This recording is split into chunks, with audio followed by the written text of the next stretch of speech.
Thank you. So I absolutely agree with you, Nina, and applaud you for that answer. So low-income residents and immigrants, people with disabilities, and those with pre-existing medical conditions, they're the most risk. They're our at-risk population from devastating health and economic impacts to climate change.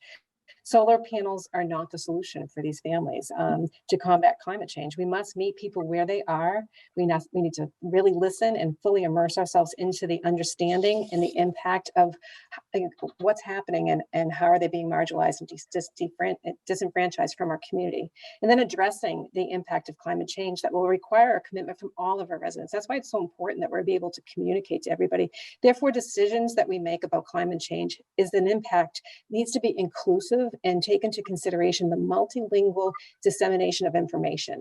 And Quincy needs to not only just do that, we also need to be able to communicate to people and let them know and track and address environmental health metrics. We're just gone through a pandemic.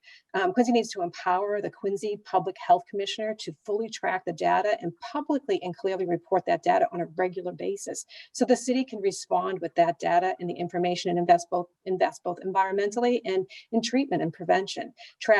And that tracking should also include the air quality and the moderations of the neighborhoods. We mentioned the frac station. Those are the things that we really need to pay attention to.